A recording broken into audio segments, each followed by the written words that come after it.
Dominika ambayo huwa ina hadhi ya pekee. Kwanza huitwa Dominika ya mchungaji mwema, lakini pia ni Dominika ya miito mitakatifu.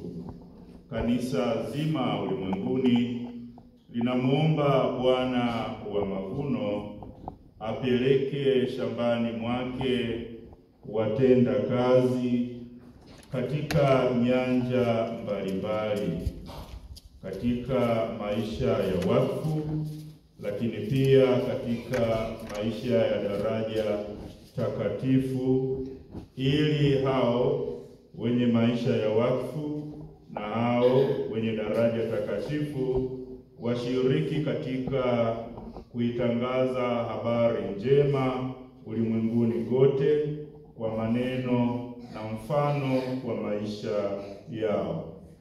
Kwa hivi leo kwa namna ya pekee tunaungana na kanisa zima kuombea miito mitakatifu, ili wale wote wanaoguswa na Roho Mtakatifu wawe watumishi ndani ya kanisa, wasisite kuitikia wito wao huo mtakatifu.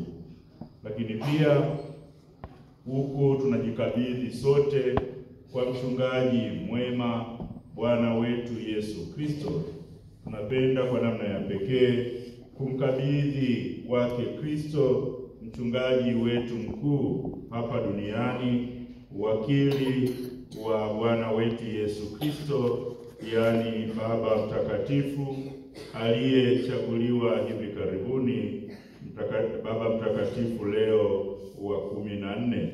Roho Mtakatifu amwangaze, amuongoze, ili akisha kuimarishwa katika imani kama Kristo mwenyewe alivyosema, aweze kutuimarisha sisi ndugu zake. Tukiri dhambi zetu, tupate kustahilishwa kuadhimisha mafumbo matakatifu.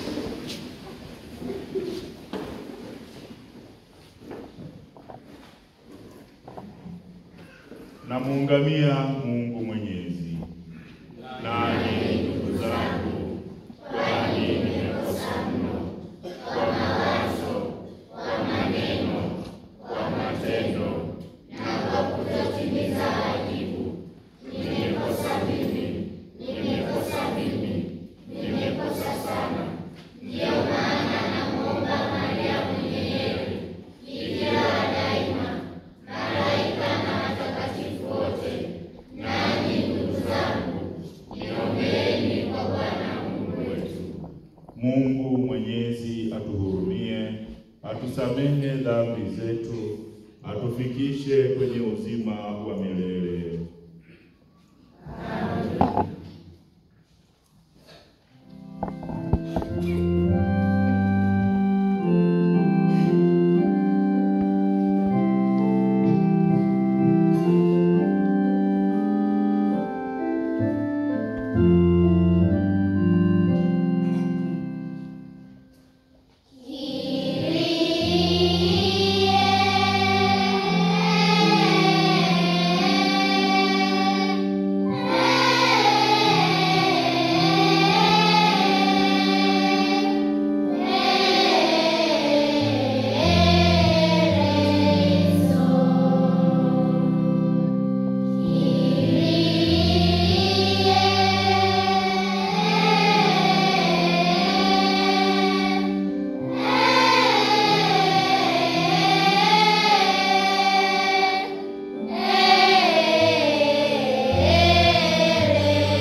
Mungu Mwenyezi wa milele, utuongoze hadi kushiriki furaha za mbinguni, ili sisi kundi la kondoo wako wanyonge tufike huko alikotangulia mchungaji wetu shujaa,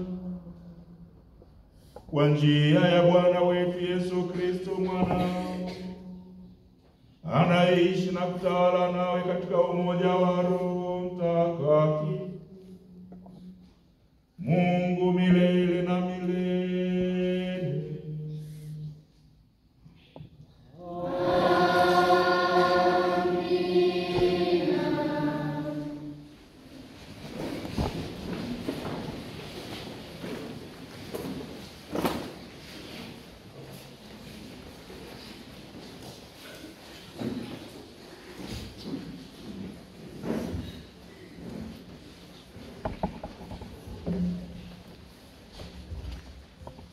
Somo katika kitabu cha Matendo ya Mitume. Paulo na Barnaba walitoka Perge, wakapita kati ya nchi, wakafika Antiokia, mji wa Pisidia.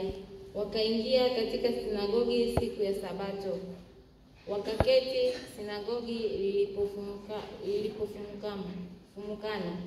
Wayahudi na waongofu wataua wengi wakashikamana na Paulo na Barnaba, ambao wakisema nao wakawatia moyo kudumu katika neema ya Mungu. Hata Sabato ya pili, watu wengi karibu mji wote wakakusanyika walisikie neno la Mungu. Bali Wayahudi walipowaona makutano wakajaa wivu, wakayakanusha maneno yaliyonenwa na Paulo, wakabisha na kutukana.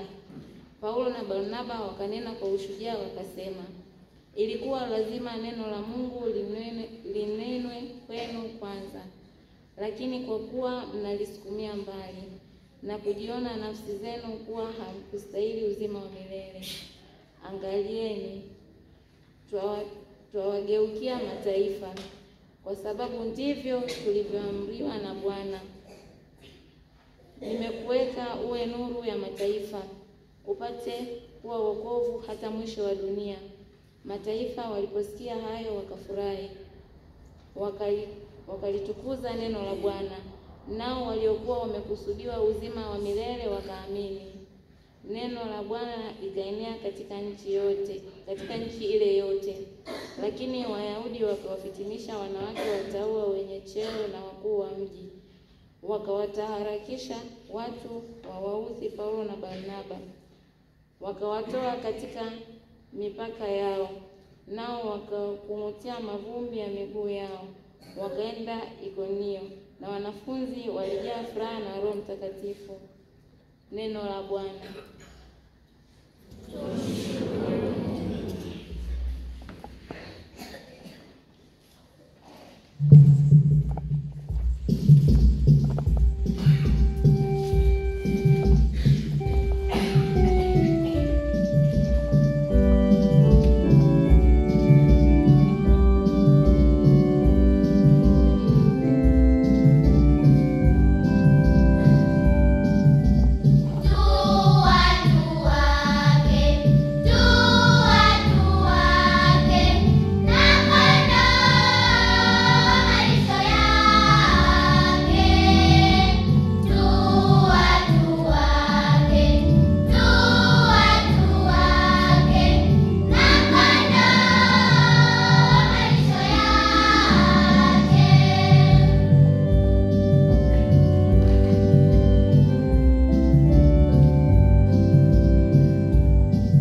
somo la kitabu cha Ufunuo.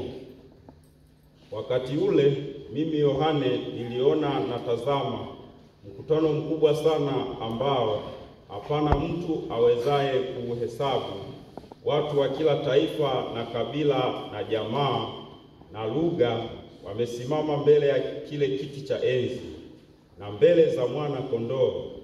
Wamevikwa mavazi meupe, wana matawi ya mitende mikononi mwao.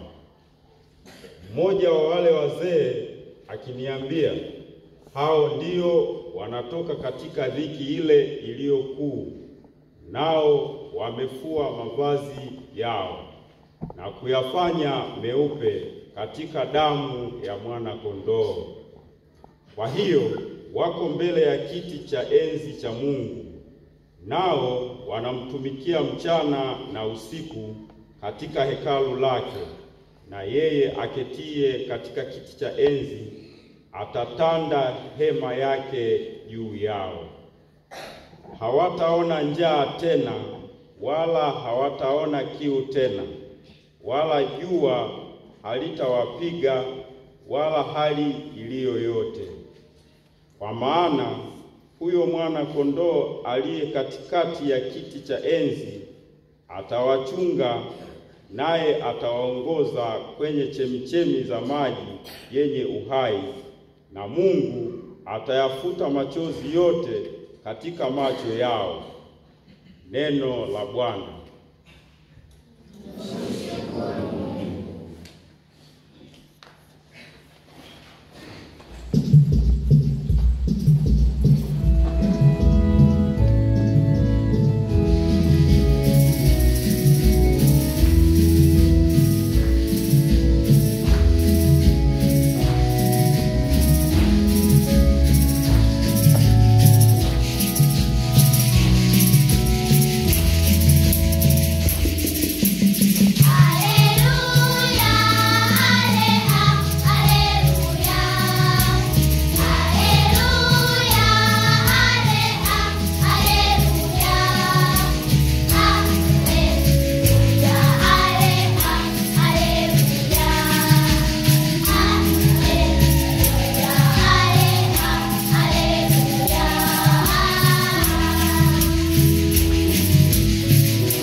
Somo la Injili takatifu ilivyoandikwa na Yohane.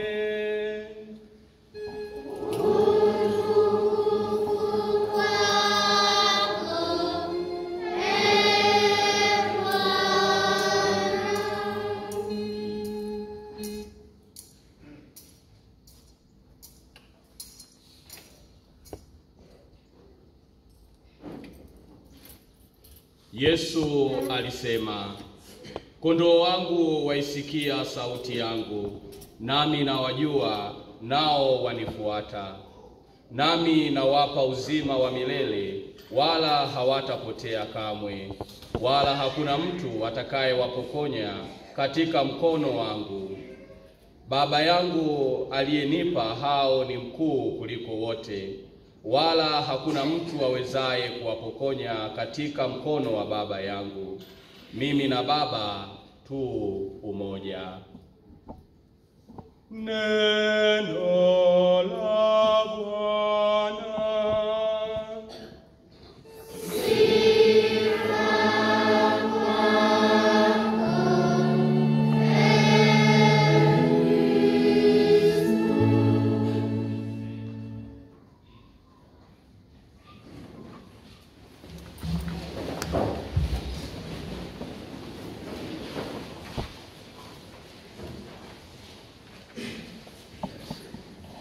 Wapendwa nyote, tumsifu Yesu Kristo.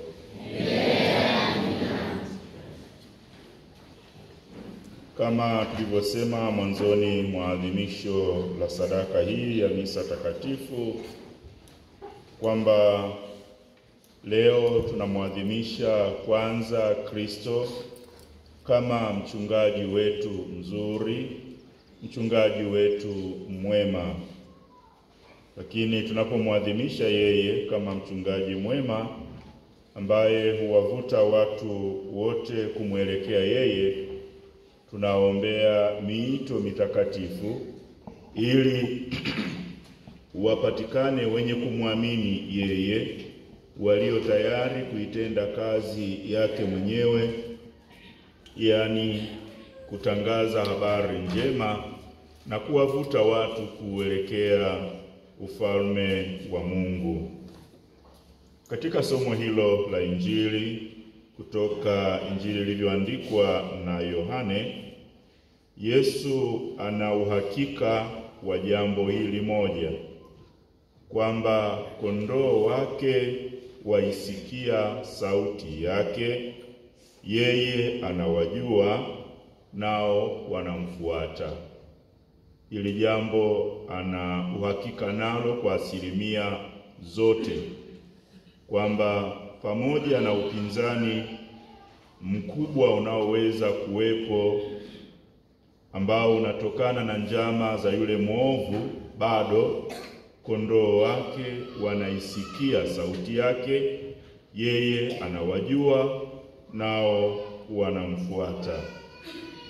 Na wale wanaoisikia sauti yake na hivi kumfuata wanajaliwa uwezo, atasema yeye mwenyewe mwinjili Yohane, uwezo wa kufanyika wana wa Mungu. Na hakuna jambo lililo kubwa zaidi kwa mwanadamu linaloshinda hii hali ambayo ni bora kabisa ya huyo mwanadamu kufanyika mwana wa Mungu. Kwa sababu kwa kufanyika mwana wa Mungu, mwanadamu anafanyika mrithi mwenza wa enzi ya mbinguni wa Bwana wetu Yesu Kristo. Yeye ambaye kisha kuteswa na kuuawa msalabani alipaa mbinguni baada ya ufufuko wake, na ameketi mkono wa kuume wa Baba, anatawala pamoja na Baba. Na hivi wale wote, anasema Yesu Kristo mwenyewe, watakao kuwa wamemwamini katika maisha yao, katika hija yao ya hapa duniani, watajaliwa kwenda nao wakaweze kuketi mkono wa kuume pamoja naye, mkono wa kuume wa Baba wa milele. Na anasema huyu ambaye amempa yeye wale wateule ana nguvu hivi kiasi kwamba hanyang'anyiki. Hakuna anayeweza kuwanyang'anya wale ambao wameteuliwa na Baba wa milele na wakakabidhiwa kwa Mwana waongozwe katika ulimwengu huu. Maneno haya yanatupa faraja kubwa sisi, yanatupa hamasa kubwa sisi, yanatupa tumaini kubwa kwamba kumbe kwa kuzaliwa kwetu katika ubatizo katika Bwana wetu Yesu Kristo, na hivi kuwa wafuasi wake Bwana wetu Yesu Kristo, tunahakikishiwa uzima wa milele, hata kama kuna mahangaiko, kuna mivuto tofauti ambayo ingetaka kutupeleka kwenye njia ya upotevu, bado tunahakikishiwa ushindi utakuwa wake yeye aliyekwisha kushinda mauti na dhambi. Na Yesu Kristo mwenyewe anasema huu mpango wa kwamba sisi tuupate uzima wa milele ni wa pamoja wake yeye Baba wa milele pamoja na mwanaye Bwana wetu Yesu Kristo. Anasema mimi na Baba tu wamoja. Na kama yeye na Baba ni wamoja, sisi tunaofanyika wamoja na Kristo tunakuwa hali kadhalika wamoja na Baba. Na tunamshukuru sana Baba Mtakatifu Leo wa 14 ambaye ametujia na moto yake ya kiaskofu. Sio kwamba ameichagua sasa, kila askofu anapopata uaskofu huwa anakuwa na moto yake. Nadhani mnakumbuka ile ya kwangu, sio? Theusarum in vasis fictilibus, yaani tuna hazina katika vyombo vya udongo. Kumbe Baba Mtakatifu huyu mpya moto yake ya kiaskofu inasema in illo uno unum, in illo uno unum, katika yeye aliye mmoja sisi tu wamoja. Katika yeye aliye mmoja, yani Kristo, sisi sote wabatizwa tu wamoja. Tunashiriki hadhi ile ile moja. Hakuna aliye wa daraja la kwanza wala wa daraja la pili wala wa daraja la tatu. Sote tunashiriki hadhi moja tulioshirikishwa naye na hivi tumefanyika pamoja naye ndani yake wana wa Mungu. Na kisha kufanyika wana wa Mungu, na hivi wafuasi aminifu wake Bwana wetu Yesu Kristo, kati yetu wanateuliwa wale ambao wanafanya kazi kwa namna ya pekee kama watangazaji wa huo ufalme wa Mungu, watangazaji wa habari njema. Wanakuwa wamisionari. Kimsingi sote kwa mujibu wa ubatizo wetu ni wamisionari, na tunapaswa kutimiza wajibu huo wa kimisionari. Lakini kati yetu wapo wanaoteuliwa kwa nafasi ya pekee, kama tulivyosikia katika somo la kwanza kitabu cha Matendo ya Mitume. Tunawaona Paulo na Barnaba wanafanya umisionari, na katika safari hii yao ya kwanza ya umisionari tunaona wanatenda ile kazi kwa uaminifu mkubwa na inazaa matunda.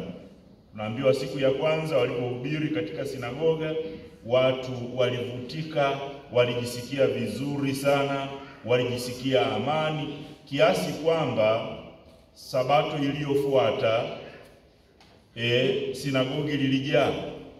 Karibu mji mzima walikusanyika wapate kuyasikia maneno yanayotoka vinywani mwa Paulo na Barnaba, maneno yanayoponya, maneno yanayojenga, maneno yanayosababisha toba ya kweli na hivi uongofu wa kweli.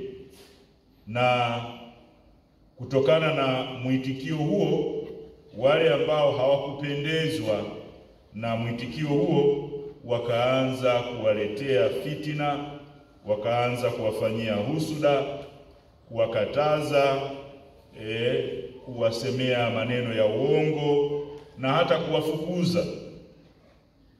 Lakini jambo zuri ambalo tunajifunza kwa Barnaba na Paulo ni hili, kwamba kwanza kila mfuasi wa Bwana wetu Yesu Kristo anapaswa kukubali kutumwa kwenda kutangaza ufalme wa Mungu. Kila mfuasi anapaswa kukubali kutumwa katika nafasi yoyote ile, katika namna yoyote ile. Lakini akisha kutumwa awe tayari pia kupokelewa na kukataliwa. Usilazimishe. Ukitumwa kwenda kutangaza habari njema, usilazimishe. Kristo mwenyewe hakulazimisha, na tena aliwafundisha wanafunzi wake, tangazeni habari njema kwa watu wote, waelezeeni habari hii njema watu wote. Watakaowapokea basi amani iwe kwao, wale watakao wakataa, tokeni, ondokeni, hata mavumbi yaliyong'ang'ania miguuni mwenu ya kumuteni. Hawa wafuasi, hawa mitume Paulo na Barnaba, tunaona kwamba baada ya kukataliwa, ajabu kabisa, wanaondoka kwa furaha. Wanaondoka kwa furaha. Kwa nini wanafurahi? Wanafurahi kwamba mbegu wamekwisha kuipanda. Wale ambao wameitikia sauti ya Mungu kwa kuwa wanaisikia na wanaijua, na anayewaita anawajua, tayari wapo katika kundi lile. Kwa hiyo kufukuzwa kwao hakukuwa ni kushindwa kwa utume. Utume umeshakamilika, habari njema imeshafika, wao wameshapanda mbegu. Yeye mwenye kuifanya yote na ikue ataendelea na kazi hiyo. Lakini katika kitabu cha Ufunuo tunaona pana matokeo ya kazi ya umisionari. Kwanza wake Kristo mwenyewe, kwa sababu ndio misionari namba moja. Alikubali, kama tunavyoelezwa katika waraka mtume Paulo kwa Wafilipi, kuacha hadhi yake kubwa kabisa, heshima yake kubwa kabisa. Alikubali kuiacha hiyo, akakubali kutumwa na Baba aje ulimwenguni katika hali ya unyonge. Misionari wa kwanza. Misionari maana yake ni mpelekwa, kutokana na neno la Kilatini mitere, maana yake kutuma, kupeleka. Kwa hiyo misionari maana yake ni mpelekwa. Sasa Kristo ni mpelekwa wa kwanza wa Baba huku ulimwenguni, ili aweze kuitenda kazi ile ambayo Baba wa milele alikwisha kuikusudia tangu pale mwanadamu alipokengeuka, alipotenda dhambi, tunaposoma katika kitabu cha Mwanzo sura ya 3. Lakini ahadi ile inatolewa kwa namna ya pekee sura ya 3 aya 15 ya kitabu hicho cha Mwanzo, kwamba Mungu hakupenda kumwacha mwanadamu katika hali ya dhambi, aliahidi kumtuma mkombozi, huyu ambaye alikuwa ndiye misionari wa kwanza. Sasa kila anayekuwa mfuasi wa misionari wa kwanza naye anafanyika kuwa misionari. Lakini wote hawa, misionari namba moja na wamisionari wenza wanaoshirikiana na misionari namba moja, wanalenga kuleta matunda, na matunda yenyewe ndiyo haya ambayo yanaelezwa katika kitabu cha Ufunuo. Yohana anasema, niliona na tazama mkutano mkubwa sana ambao hapana mtu awezaye kuuhesabu, watu wa kila taifa. Watu wa kila taifa, wala sio taifa moja, kila taifa na kabila. Kwa hiyo sio Wakinga tu, sio Wahehe peke yao, sio Wabena peke yao, kila kabila walionekana huko, na jamaa na lugha, wamesimama mbele ya kile kiti cha enzi na mbele za mwana kondoo, wamevikwa mavazi meupe. Mavazi meupe, yani wanapendeza, wanang'aa, ni watakatifu. Wana matawi ya mitende mikononi mwao. Na aya inayofuata ni muhimu sana. Mmoja wa wale wazee akaniambia, hao ndio wanatoka katika dhiki ile iliyokuu, nao wamefua mavazi yao na kuyafanya meupe katika damu ya mwana kondoo. Kumbe wale watakatifu walioko mbinguni si kwamba walizaliwa watakatifu hivyo hivyo, na si kwamba walizaliwa huko mbinguni na wakabaki watakatifu. Walikuwa ni wenzetu. Wengine waliishi 77, sawa wengine waliishi 77, wengine waliishi sijui Mbagala huko, wengine waliishi wote hao, na walikuwa na mahangaiko, walikuwa na machungu, walikuwa na taabu nyingi, wamepitia magumu mengi, lakini kutokana na msimamo wa imani yao kwa Kristo aliye Mwokozi, sasa wamevikwa mavazi meupe, wanang'aa huko mbinguni, wanapendeza, wanavutia kama Kristo mwenyewe anavyovutia. Hii ni hamasa kwetu kwamba utakatifu haujatengwa kwa ajili ya mtu fulani, kwa ajili ya watu fulani, kwa ajili ya kundi fulani. Utakatifu ni kwa ajili yetu sisi sote.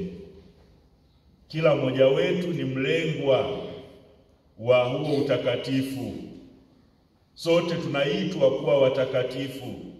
Tuwe watakatifu kama Baba yetu wa mbinguni alivyo mtakatifu. Bila shaka, ili kufikia hatua hiyo, tunapaswa kukubali kuacha yale yote ambayo yanakinzana na utakatifu wa Mungu unaomiminwa kwetu. Yaani, tuache kila aina ya dhambi. Basi wapendwa, kama nilivyosema mwanzoni, tuombe Mwenyezi Mungu atujalie kwanza uongofu sisi wenyewe, tuwe kweli wafuasi waaminifu wa Bwana wetu Yesu Kristo, lakini pia atujalie kuwa tayari kuitikia wito mtakatifu wa kuitangaza habari njema. Na kwa namna ya pekee tuwaombee vijana wetu katika ulimwengu wetu huu ambao umejaa kelele nyingi sana. Kelele ni nyingi sana. Kutokana na kelele hizo, kuna uwezekano mmoja asisikie sauti halisi inayomwita na akaelekea kwingineko.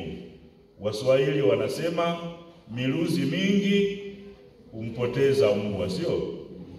Yule mbwa anayetakiwa kumtafuta mnyama, akipigiwa mluzi huku, mluzi kule, mluzi kule, mluzi kule, baadaye anachanganyikiwa, hajui aelekee wapi. Kwa hiyo inawezekana hata vijana wetu, kutokana na kelele zilizopo nyingi, miluzi ilivyo mingi, wanachanganyikiwa. Tuombe ili Mwenyezi Mungu aweze kuwasaidia, kuwajalia usikivu hata katika mazingira hayo. Tumsifu Yesu Kristo.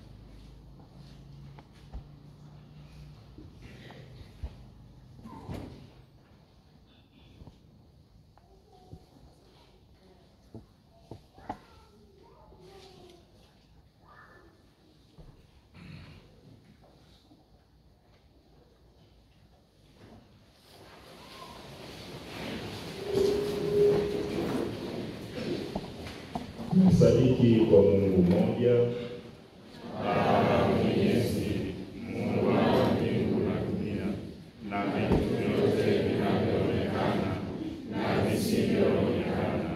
Na sadiki kwa Bwana mmoja Yesu Kristo, mwana pekee wa Mungu, aliyezaliwa kwa Baba tangu milele yote, Mungu aliyetoka kwa Mungu, mwanga kwa mwanga, Mungu kweli kwa Mungu kweli.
Tunasikia sauti ya Yesu anayetuita kwa njia mbalimbali.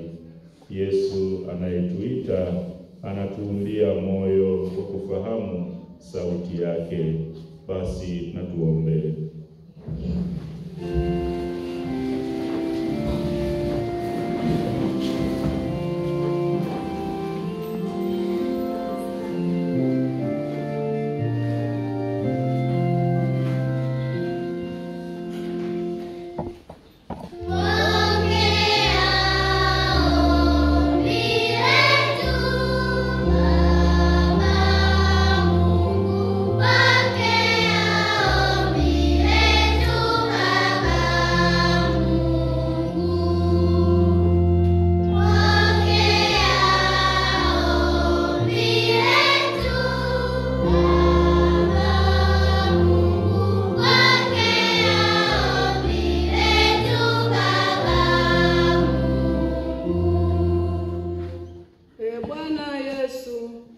Uliahidi kutupa uzima wa kweli.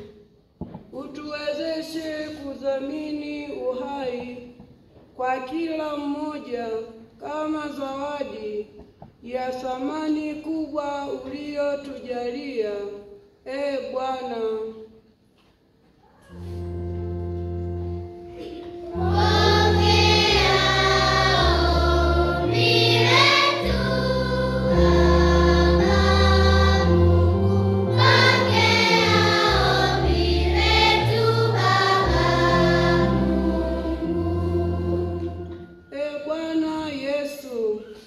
ulisema kwamba hakuna awezaye kutupokonya katika mikono yako.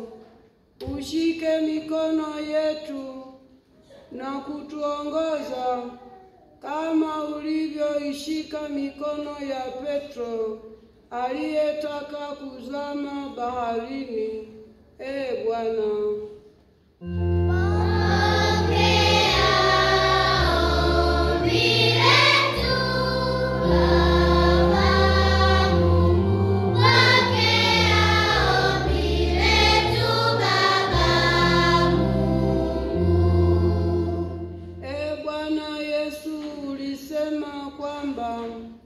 Baba ni mkubwa kupita vitu vyote. Utusaidie kutegemea zaidi msaada wa Mungu katika shida zetu. Bwana,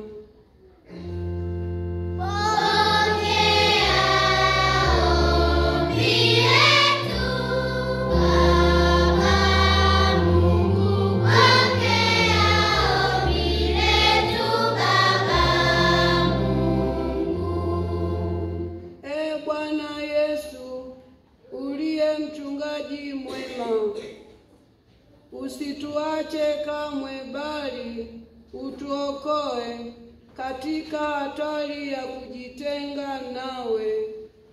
Bwana,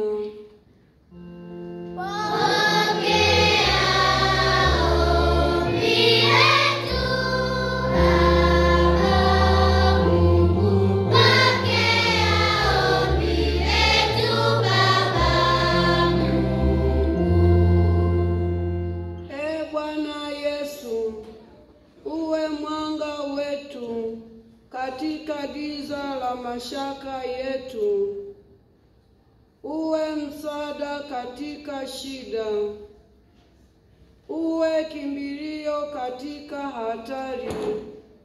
Bwana,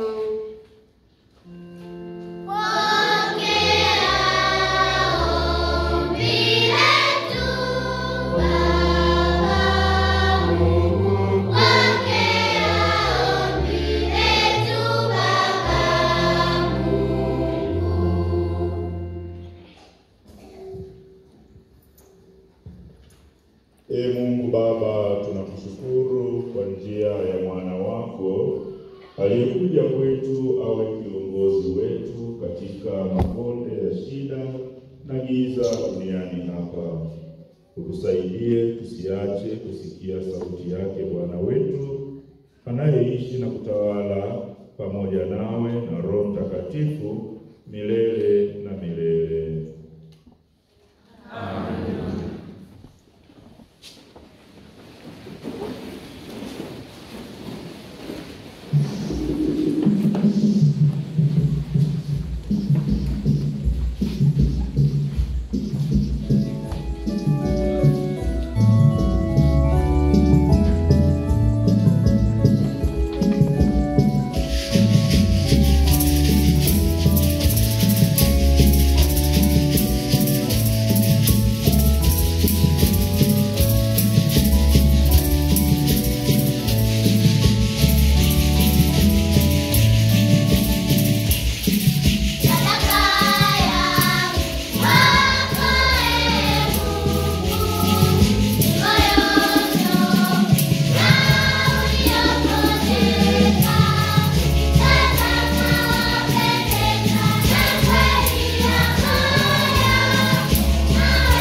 salini ndugu, ili sadaka yangu na yenu ikubalike kwa Mungu Baba Mwenyezi.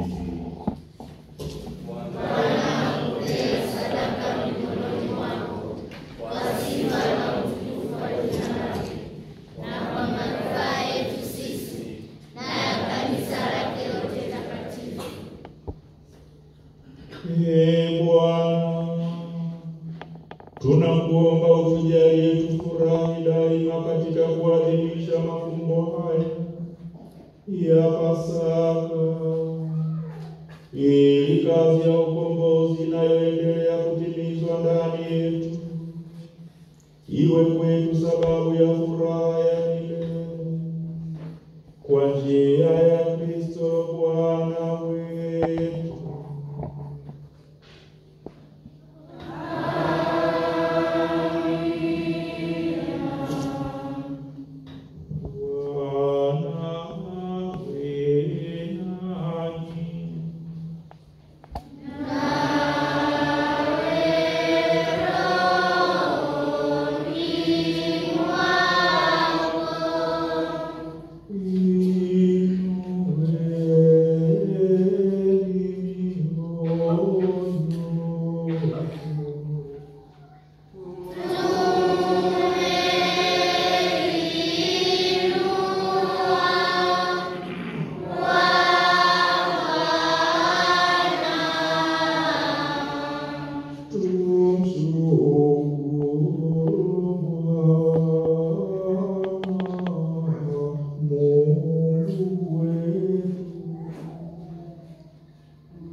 Lakini hasa wakati huu kutangaza utukufu wako, kwa kuwa Kristo Pasaka wetu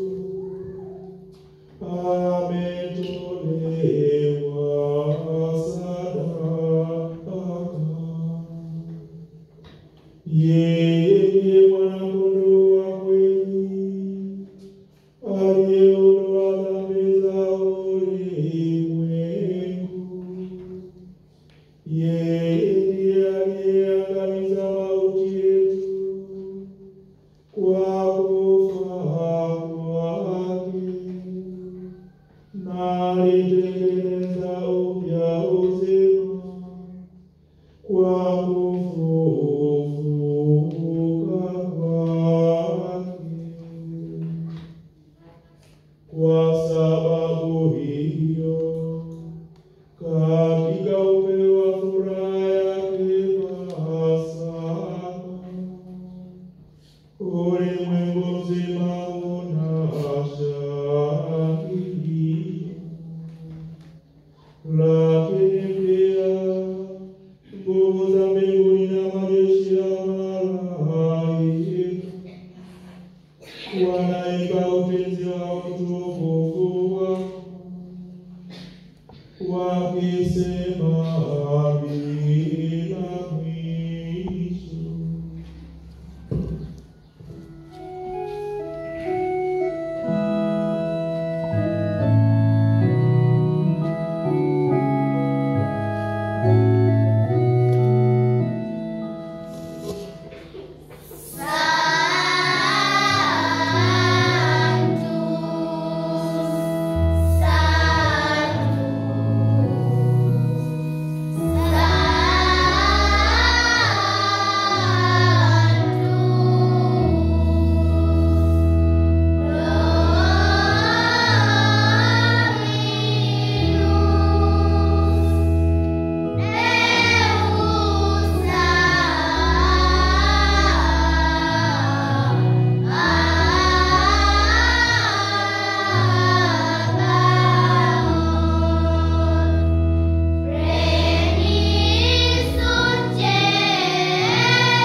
mtakatifu, na kila kiumbe kilichoumbwa nawe kinakusifu kwa haki. Maana kwa njia ya mwanao Bwana wetu Yesu Kristo, na kwa uwezo tendaji wa Roho Mtakatifu, unavitia uzima vitu vyote na kuvitakatifuza. Wala uache kukusanya watu kwako, ili toka mawio ya jua hata machweo yake dhabihu safi itolewe kwa jina lako. Basi Bwana, tunakusihi kwa unyenyekevu vipaji hivi ambavyo tumekutolea ili uvitakase, upende kuvitakatifuza kwa Roho huyo, ili viwe mwili na damu ya mwanao Bwana wetu Yesu Kristo, aliyetuamuru tuadhimishe mafumbo haya. Maana yeye mwenyewe usiku ule alipotolewa alitwaa mkate, na akikushukuru aliubariki, akaumega na akawapa wafuasi wake akisema, twaeni mle nyote, huu ndio mwili wangu utakaotolewa kwa ajili yenu.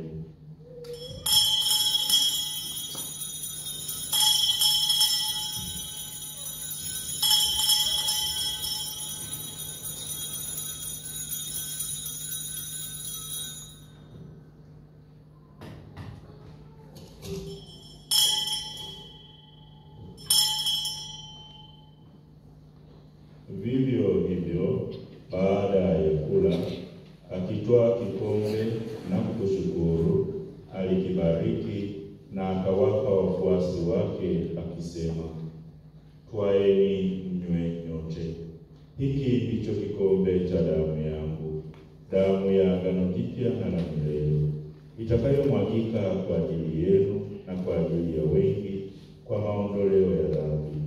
Fanyeni hivi kwa ukumbusho wangu.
Kwa hiyo Bwana, tunapoadhimisha ukumbusho wa mateso ya mwanao yaletayo wokovu, pamoja na ufufuko wake wa ajabu na kupaa kwake mbinguni, na tunapoutazamia ujio wake wa pili, tunakutolea kwa shukrani sadaka hii iliyo hai na takatifu.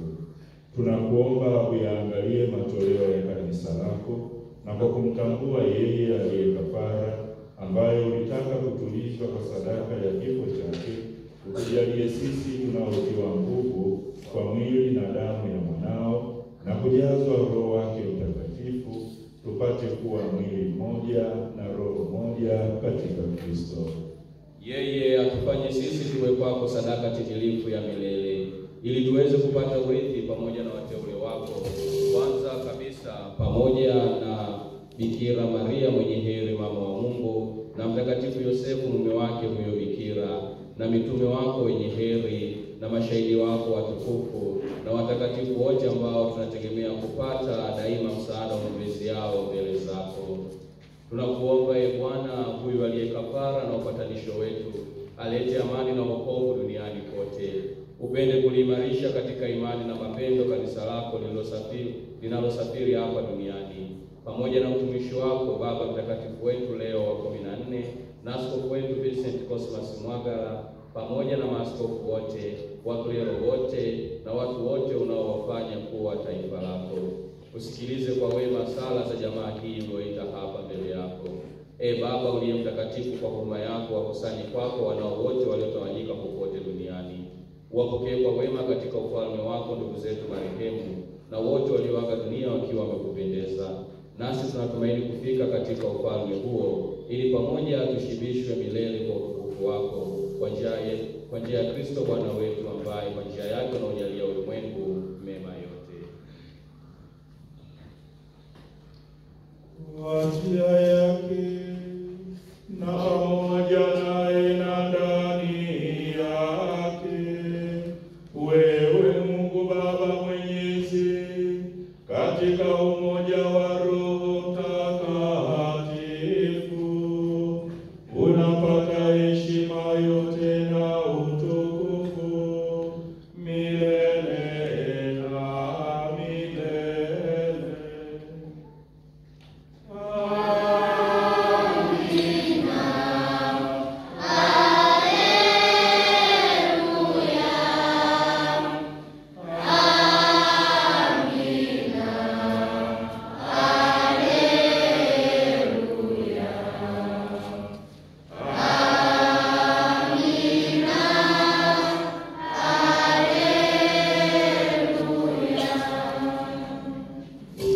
Kwa kulitia agizo la Mwokozi wetu na kufuata mafundisho yake ya kimungu, tunathubutu kusema: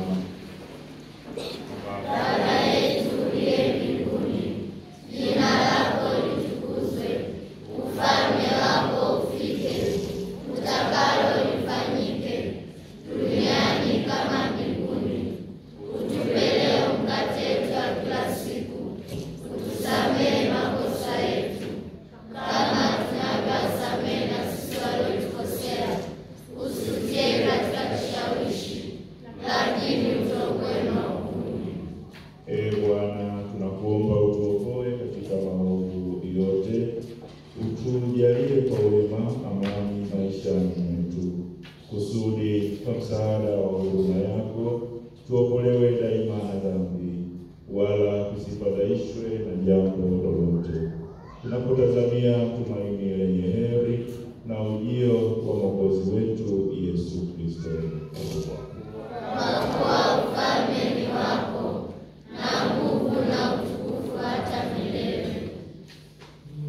Bwana Yesu Kristo, uliyewaambia mitume wako, amani nawaachie, amani yangu nawapa, usizitazame dhambi zetu, ila kwa imani ya kanisa lako upende kulijalia amani na umoja, kama yalivyo mapenzi yako, unaishi na kutawala milele na milele.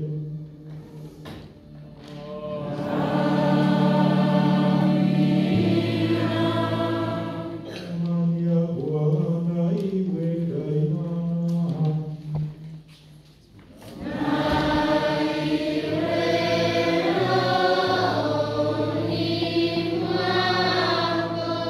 Mpeane amani.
Tazama mwana-kondoo wa Mungu, tazama aondoaye dhambi za ulimwengu.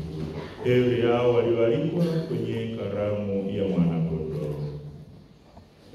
Bwana, sistahili uje kwangu, lakini sema neno tu, na roho yangu itapona. Yesu, mkate wa mbinguni namtamani, uje kwangu ule uzima na heri yangu. Uje chakula cha roho yangu nitie imara. Uje mwana-kondoo wa Mungu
Basi asanteni sana masista, Mungu mwema wabariki, muendelee kutuombea na sisi tunawaombea, na bila shaka mbegu mliopanda siku hii ya leo itazaa matunda katika shirika moja au shirika jingine. Asanteni sana. Karibuni baada ya misa hii takatifu, tukae pale na watoto wataenda pale, muweze kuongea nao vizuri. Watoto wazuri msiondoke, na wengine mkae pale muweze kuongea na masista kidogo, ili uone vile ambavyo unaweza ukajiunga kuwa mtawa. Baada ya kusema hayo, Mwasha Baba Askofu, karibu uweze kusema nasi na pia utubariki watoto wako. Asante sana.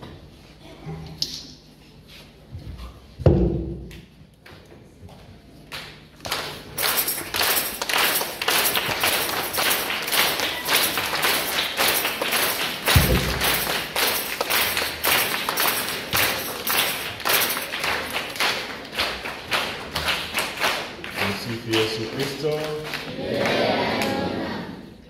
Basi nami nianze kwanza kabisa pamoja na kumshukuru Baba Paroko kwa kunikaribisha jana nilipoonyesha kutamani kuja kusali nanyi.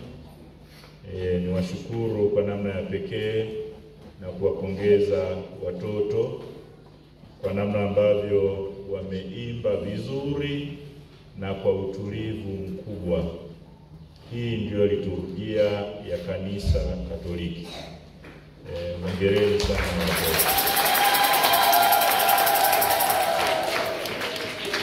Basi siku nyingine nadhani ni vema hizo karatasi zikatolewa nakala kadhaa kusudi na wazee kule. Sio kwamba hawajui Kilatini, ila kutokuwa na nakala ile inakuwa ni ngumu kidogo, hasa utukufu, sio jamani? Siku nyingine mkiwaandaa, kwa sababu uzuri wake Kilatini kinatamkwa kama kilivyoandikwa. Uwezi kuhangaika, ndio uzuri wa lugha hiyo. Kinatamkwa kama kilivyoandikwa. Kwa hiyo siku nyingine mnaweza mkajikuta kanisa zima la Sabasaba mnaimba vizuri Kilatini. Monsignore Kangalawe alikuwa anasema ni kweli Mungu anasikia lugha zote, lakini Kilatini anasikia zaidi. Kwa hiyo basi ni vizuri. Hongereni sana watoto, tunawapongeza kwa kweli, mna vichwa vizuri. Asanteni sana. Lakini pia ni kushukuruni kwa utaratibu mlioweka wa kuhakikisha kwamba siku hii ya Dominika ya Mito inafahamika hivyo, kwa uwepo wa masista ambao tumesikia wana karama tofauti ndani ya kanisa.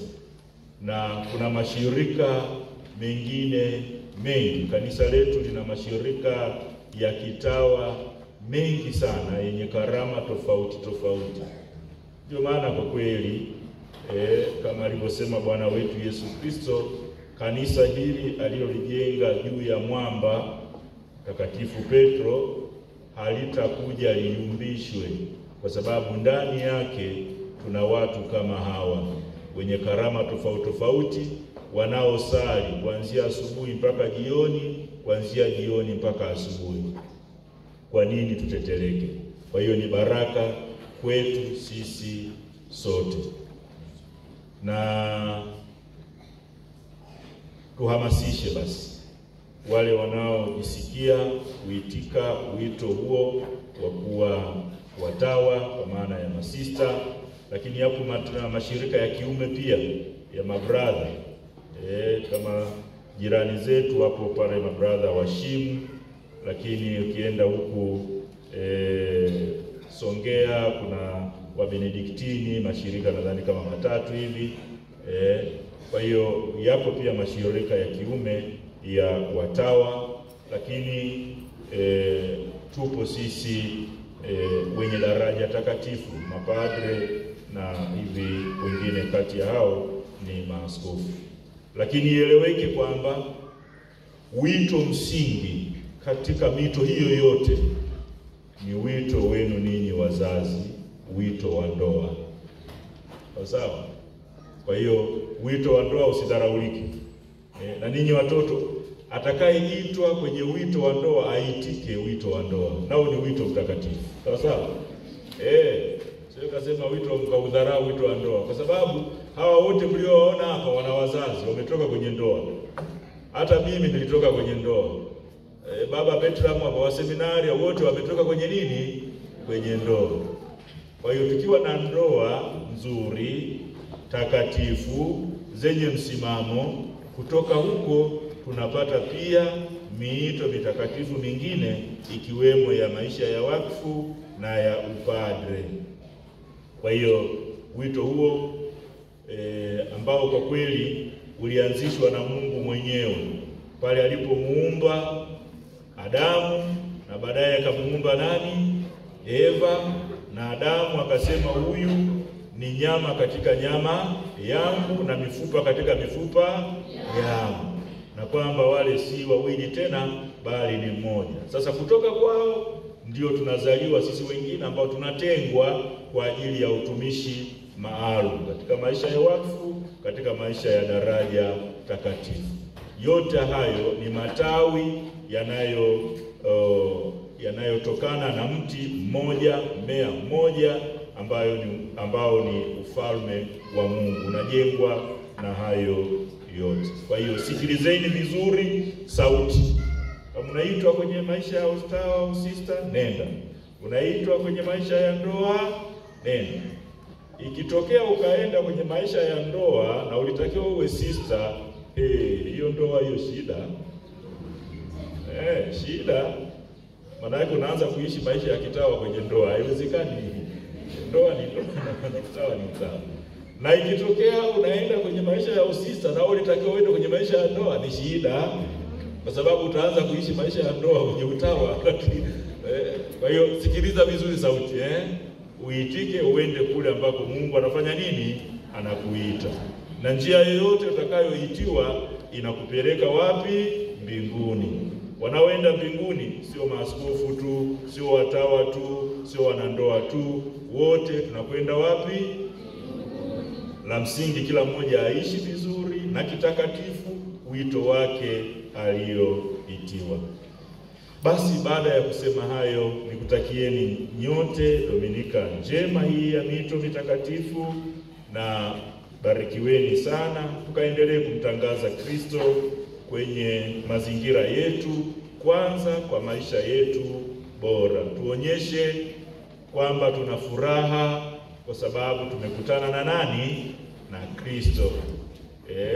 Baba Mtakatifu Francisco alipenda kutangaza sana juu ya furaha ya Injili. Tuwe tuna furaha ya Injili. So unarudi roho kanisani, unakutana na ambaye hakuja kanisani, anakusalimia, wewe bibi, habari yako? Nzuri tu. Anaanza kusema kwenye wanakokwenda huko hakuna maana. Lakini akiona una furaha anasema kwenyewe uko kuzuri, na mimi wiki lijalo nifanye nini? Niende. Tumesikia katika somo la kwanza. Mara ya kwanza walioenda kukutana Paulo na Barnaba walikuwa watu kadhaa. Lakini safari iliyofuata walikusanyika wengi zaidi, karibu mji mzima. Kwa nini? Kwa sababu waliwaona wale wanaporudi nyumbani nyuso zinaangaza, wana furaha, kwa sababu huko wanakokwenda wenzetu ni kufanya nini? Ni kuzuri. Kwa hiyo na sisi tuonyeshe hivyo kwamba kukaa na Kristo kama alivyozoea kutuimbisha baba askofu mstaafu, tulimugati mwa Yesu ukwinoma. Sasa uonyeshe kwamba ukwinoma kweli. Asanteni sana.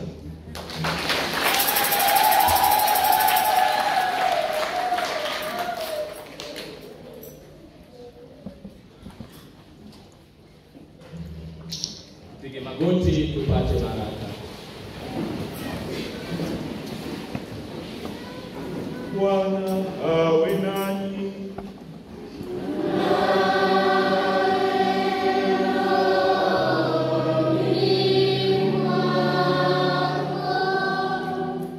Mungu aliyependa kuwajalia mema ya ukombozi na kuwafanya wana wa ufufuko wa mwanaye pekee, awajalie ufurahie kwa pamoja baraka yake. Amen.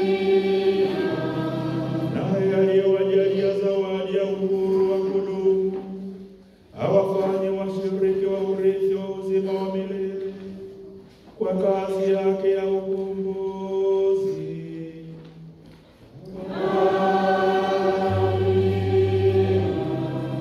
Nanyi mliofufuka katika ubatizo kwa njia ya imani, mstahili kuunganishwa naye katika makao ya mbinguni, wakuishi kiadili